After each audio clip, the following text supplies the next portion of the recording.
বছর। আচ্ছা, ১১ বছর কেন বিয়ে হয়েছিল আপনার বয়স? একটা ১১ বছর বয়সে কি বিয়ে হয়? আমাদের দেশে এরকমই, বাবা মাকে বলছিলাম যে আমি বিয়ে করব না, তারপর আমাকে জোর জবরদস্তি করে দিয়েছে।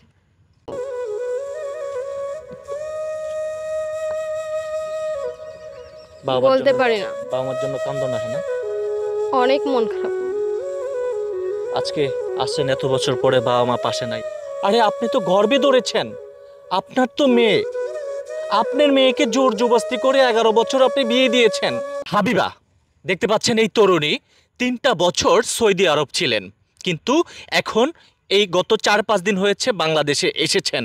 কিন্তু এই হাবিবার বিয়ে হয়েছিল ১১ বছর বয়সে। ৮ বছরের একটি ছেলে সন্তান রয়েছে। কিন্তু এই হাবিবা বাংলাদেশে এসেও কিন্তু বাবা মার কাছে থাকতে পারছেন না, থাকে এই হাবিবার এক বান্ধবীর কাছে। দর্শক দেখেন, ৩টা বছর সৌদি আরবে মানে প্রবাস জীবন কাটিয়ে আছে বাংলাদেশে এসেও তিনি হচ্ছেন তার বাবা মায়ের কাছে থাকতে পারছেন না। এই সেই প্রবাসী তরুণী হাবিবা। আমরা একটু জানতে চাই এই তরুণীর সঙ্গে কি এমনটা হয়েছে, কেনই বা বাংলাদেশে এসে বাবা মায়ের কাছে থাকতে পারছেন না, আর কেনই বা ১১ বছর বয়সে বিয়ে হয়েছিল। ৮ বছরের সেই ছেলে সন্তান এখন কোথায়, আর কোথায় রয়েছে তার স্বামী? আর প্রবাসে তিনি বলল ৩টা বছর সৌদি আরবে অনেক কষ্ট কাটিয়েছি ৩টা বছর। আমি একটু হাবিবার সঙ্গে একটু কথা বলতে চাই। আসসালামু আলাইকুম। ওয়ালাইকুম সালাম। কেমন আছেন? আলহামদুলিল্লাহ, ভালো আছি। বাংলাদেশে কবে এসেছেন? 24 তারিখে। 24 তারিখে এসেছেন। স্ক্রিনে ছবি দেখতে পাচ্ছেন, উনি এয়ারপোর্টে একটি ছবি আমার কাছে পাঠিয়েছিল। আচ্ছা, আপনি সৌদি আরব ছিলেন ৩ বছর, সেখানে কি করতেন আপনি? আমি বাসা বাড়িতে কাজ করতাম, বাবুদেরকে দেখতে হইতো, রান্না বান্না সব কিছুই আমার। সব কিছুই আপনি করতেন? হুম। মানে একজন বান্দির মতো কাজ করতেন সকাল সন্ধ্যা? হুম। আচ্ছা, তারপরে ওখানে যাওয়ার পরে আপনি আজকে এই যে বাংলাদেশে আসলেন, হ্যাঁ, আপনার বাবা আমার কাছে যেতে পারেন না এখন পর্যন্ত? না, যেতে পারি নাই, তার আমাকে এয়ারপোর্টে রিসিভ করতে আসে নাই। আমার ভাইকে বলছিলাম, আমার ভাইয়া বলছে আমি লোক পাঠাই দিব। হুম। আসার পরে আমার বাবা মা আমার কাছে কেউ ফোন দেয় নাই, আমি নিজেই ফোন দিছি, তো তারা আমার সাথে অনেক বাজে ব্যবহার করছে। আপনার বাবা মা? হুম। বলছে আমার নাকি অহংকার বাইরে গেছে, বান্ধবীর কাছে চলে গেছে, বাড়িতে আসে নাই। কিভাবে যাব, তারা তো আমার নিতে আসে নাই। আচ্ছা, আপনি যেই বাসায় কাজ করতেন সৌদি আরবে, বাসা বাড়িতে আপনি কাজ করতেন, সেখানে ৩টি বছর আপনি কি কাজ করতেন মূলত? আমি 4টা বাবুরে দেখতাম, খাওয়াইতাম, পড়াইতাম, রান্না বান্না করতাম, 3 তলা বাসা সব কিছু পরিষ্কার করতাম, সব কিছু অল এভরিথিং সব আমার করতে হইতো। তার মানে আপনি অনেক কষ্টের জীবন কাটিয়েছেন না? ওখানে হচ্ছে বাংলাদেশি কত টাকা স্যালারি পাইতেন? বাংলাদেশের কখনো রিয়াল বেশি থাকলে 30,000, 28,000 এরকম। মানে বাংলাদেশি ৩০,০০০ ২৮,০০০ টাকা স্যালারি পাইতেন? হুম। তার মানে হচ্ছে আপনি এই যে শুরু থেকে গেছিলেন কিভাবে? গেছিলাম একটা আমার গ্রাম সম্পর্ক মামার মাধ্যমে। হুম। তো সেই মামাও আমার কাছে অনেক টাকা নিচ্ছে, আমাকে এখনো দেয় নাই। ওনার মাধ্যমেই গেছিলাম। আচ্ছা হাবিবা, আপনি আমাকে একটা কথা বলেন, এই যে ৩টা বছর পরে আপনি বাংলাদেশে আসছেন, বাংলাদেশে এসে আপনার বাবা মায়ের মুখ দেখতে পারেন নাই, খারাপ লাগছে না? অনেক। বাবা মা এখন পর্যন্ত ফোন দিয়ে বলে না যে আসার জন্য? নিজের ইচ্ছাকৃতভাবে ফোন দেয় না। আমি 2বার ফোন দিছিলাম, তো লাস্ট যেদিন ফোন দিছিলাম অনেক বাজে ব্যবহার করছে মা আমার সাথে। আপনার জীবনটা কিভাবে যাবে? যাচ্ছে না, তারপরেও আর কি নিজেকে শক্ত করছি। মানে নিজেকে অনেক শক্ত করেছেন, হুম। নিজেকে নিজে কিছু করে দেখাতে চান? হ্যাঁ, করে দেখাতে চাই, কিন্তু তাদের সাথে আমি থাকতে চাই না। তারা তো আমার সন্তানটারও খোঁজ নেয় না। আপনার ছেলের বয়স কত? 8 বছর। 8 বছর। আচ্ছা, ১১ বছর কেন বিয়ে হয়েছিল আপনার বয়স? একটা ১১ বছর বয়সে কি বিয়ে হয়? আমাদের দেশে এরকমই, বাবা মাকে বলছিলাম যে আমি বিয়ে করব না, তারপর আমাকে জোর জবরদস্তি করে দিয়েছে। মানে বাবা মা আপনাকে জোর জবরদস্তি করে ১১ বছর বয়সে বিয়ে দিয়েছে? মানে ১১ বছর বয়স তো এখন একটা বাচ্চা, কিভাবে সম্ভব? আপনি জানতেন খালি আপনি? আমার সাথেই না, আমার ছোট বোনের সাথেও এমনটাই হয়েছে। কোথায় আপনার গ্রামের বাড়ি? রংপুর গাইবান্ধা। রংপুর গাইবান্ধা ওনার গ্রামের বাড়ি। গাইবান্ধা কোন কোন ইউনিয়ন, কত নম্বর ওয়ার্ড? ইউনিয়ন হচ্ছে যে কামারপাড়া। কামারপাড়া। পশ্চিম বৈশালী। আচ্ছা, আপনি আসছেন, প্রবাস থেকে অনেকে অনেক কিছু নিয়ে আসেন, বাবা মার জন্য কিছু আনছেন?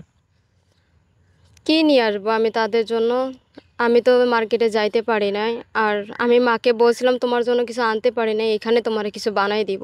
আচ্ছা, ওইখানে পারি নাই, এখানে তো চেষ্টা করতে, এখানে কি নাই? সবই আছে এখানে। তো ৩ বছর আপনি ইনকাম করেছেন, সেই ইনকামের টাকা আপনি কি করছেন? কিছুটা আমার বাবা মারে দিছি, বেশিরভাগ তাদেরকে দিছি। আমার কানাডা যাওয়ার কথা ছিল, ওইখানে আমি কিছু টাকা ধরা খাইছি, যা সত্যি তাই বলতেছি। হুম। আর আমার নিজস্ব জন্য যা রাখছিলাম ওইটা কিছুটা মানুষের কাছে আছে, ওইটা আমি এখনো উঠাইতে পারি নাই। আচ্ছা আচ্ছা, মানে ওই দেশে থেকে আপনি পাঠিয়েছিলেন? হুম। না, বা নিজের জন্য রেখেছেন? নিজের জন্যই রাখছি, বাট এটা অন্যজনের কাছে আছে। আচ্ছা, আপনার ছেলে এখন কার কাছে আছে? আমার শ্বশুর শাশুড়ির কাছে। আচ্ছা, আপনার হাজবেন্ড কি জানে আপনি বাংলাদেশে এসেছেন? ওনার তো বিয়ে হয়েছে, উনি জানলে কি না ও জানলে কি। বিয়ে করেছে? হুম। মানে আপনি কি বাংলাদেশে থাকার পরে কি বিয়ে করেছেন, না আপনি যখন চলে গেছেন তখন? আমার ডিভোর্সের 3 মাস না 4 মাস পরে উনি বিয়ে করছে, এখন ওনার একটা ওই ঘরের ছেলে সন্তানও আছে। প্রিয় দর্শক, 11 বছর বয়সে যখন মেয়েটির বিয়ে হয়ে যায়, এখন আপনার বয়স কত? 22-এ পড়ছে। 22 বছরে, অর্থাৎ এই 11টা বছর অনেক কষ্ট করে আজকে এই পর্যন্ত এসেছে এই হাবিবা। এর ভিতরে 3টি বছর চলে গেল সৌদি আরবে, বাকি বেশ কয়েকটা বছর বাবা মার কাছে ছিল, বিয়ে হয়েছিল, সেখানেই কষ্টের জীবনটি কাটিয়েছিল এই হাবিবা। এই হাবিবা আমার কাছে এসেছে অনেক দূর থেকে। সেই সৌদি আরব থাকার পরেও সে আমার সাথে যোগাযোগ করেছে, ভাইয়া আমি একটু আপনার সঙ্গে দেখা করতে চাই, বা আমার এই বিষয়টা একটু শেয়ার করতে চাই। তো আসলে আপনার বিদেশ যাওয়ার আর পরিকল্পনা আছে? জানি না কার জন্য যাব।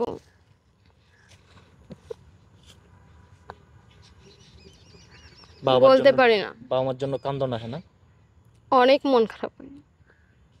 আজকে আসছেন এত বছর পরে, বাবা মা পাশে নাই, খুব কষ্ট লাগে। অনেক।